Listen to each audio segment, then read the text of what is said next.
Hey, chosen ones, it's Fran with Into the Marvelous Light.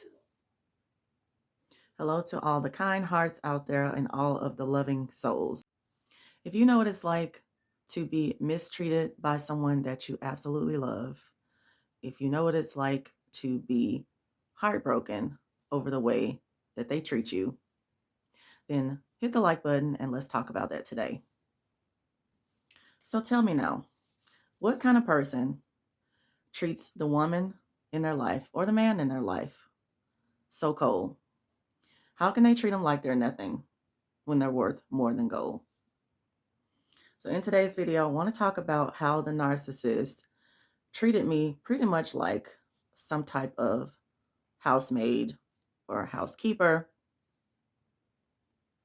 Although my name is Franzella, he definitely treated me very much like Cinderella and treated me way worse than her stepsisters ever could. The narcissist treated me like several lines in the Color Purple movie. Would you like to come work for me and be my maid? Maybe someone will let you work on a railroad. Maybe you could sweep out the caboose. And that's pretty much how I felt every single day when I had to work an 8-hour shift and come home to a sink full of dishes and still be expected to be happy and smiling and skipping across the kitchen to cook dinner. And the sink was full of dishes because the narcissist was at home all day and I was at work. The narcissist had a certain mentality about things that women should do and things that men should do. So he felt like certain things were a woman's job. So washing the dishes and things like that, even though he would be the party that was messing up the dishes because he was at home all day. Because I was a woman, I was supposed to wash the dishes and keep the kitchen clean, etc., etc. My ex-husband would also take the opportunity to go into the guest bathroom and shave his entire head and, trim his beard and all those things. And he would leave his head chips in the sink for me to clean out. So there would be more than one sink for me to clean when I came home from work, pretty much on a daily basis. Even if you are slightly domestic, you know that it's very difficult to try to cook dinner in a unclean kitchen. It's almost impossible. It's basically like you have to clean the entire kitchen before you even start to think about cooking anything for dinner. So the kitchen would be nice and clean, you know, at bedtime, and then when I got home the next day, it was anything but that. So it's like a repetitive cycle of maidship. The hardest part about dealing with all of this, extra work and this heaviness as far as when it came to chores was the narcissist's attitude about it also. He really didn't care that I had to be burdened down with this type of work right after my 8-hour shift. And no sympathy, no empathy, no, oh, let me get in here and help you. None of that. It was pretty much, you're on your own and I'm in here in my recliner with my feet up and I'm watching you work. Naturally, as empaths, we do have a service before self type of mentality. We do have good work ethics and we do like helping people in general. But the narcissist will take extreme advantage of that and just milk it to the 25th power. They will actually create extra work, extra chores for you to do just to see the look on your face, just to see you be downtrodden, just to see you suffer. This is what they get pleasure out of. They like and they delight in the suffering of others. And that is truly sad and it's truly evil. They like to create drama and chaos and confusion, and they will sit back and smirk at it. And if they see that you don't have enough of a reaction or something is not upsetting you or triggering you as much as they're trying to do it initially, they will start to add insult to injury. And this is what my ex-narcissist did to me. So in addition to piling up the sink, both sides of the sink full of dishes, this narcissist decided to start adding corn dog sticks. After he had eaten a corn dog, he would take the sticks and just throw them in the sink. He would take condiment wrappers like ketchup, mustard, taco sauce, take those wrappers, toss them in the sink. When the trash can is right next to the sink, he would toss them in the sink. And this is what takes the cake. This is the kicker here. He would sit up and eat drumsticks, chicken thighs, and he would put those bones in the sink. And when I got home, I was livid. Now, a few times I didn't say anything to him, and I just put the bones and the trash and all of that in the trash. But he kept doing that, and then I would talk to him about it. So, would you please not do this? The trash can is right there. Would you please put it in the trash?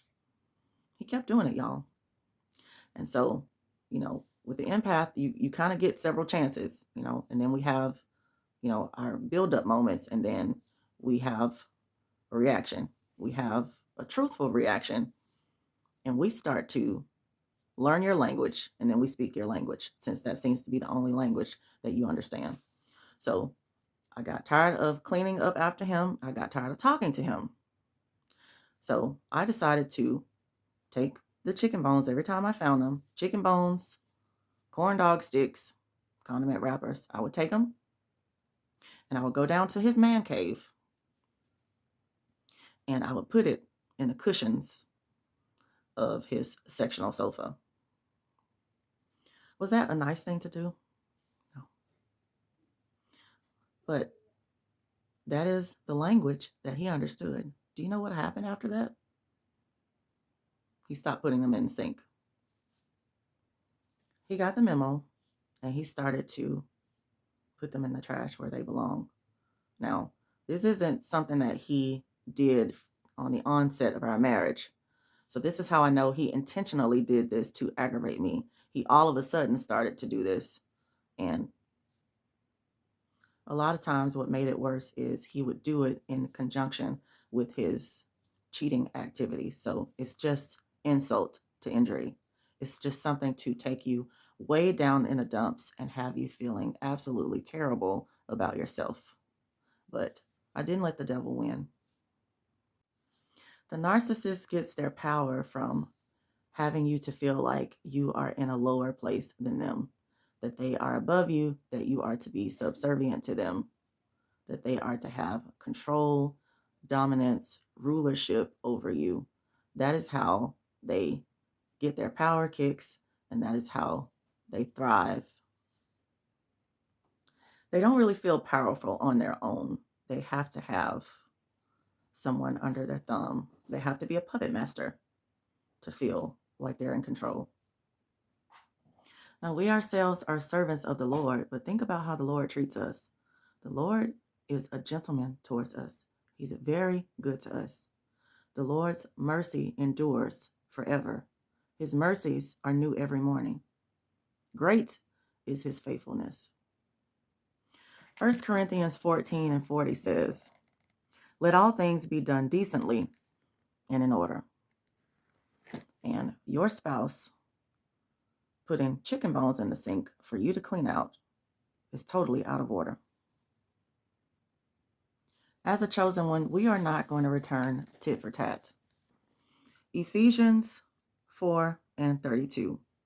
"And be kind one to another, tenderhearted, forgiving one another, even as God in Christ forgave you." And deep down in our hearts, we don't desire to return evil for evil. We will be forgiving. We will forgive 70 times 7, but we do need to have a point where we stand up for ourselves. You try to reason with the person that is wronging you. And then if you can't reason with them, then you have to remove yourself from the situation. You have to get out of the way of the knife that they keep trying to stab you with. You have to love yourself as you love your neighbor. So don't allow yourself to be harmed over and over again. You have to get out of the way.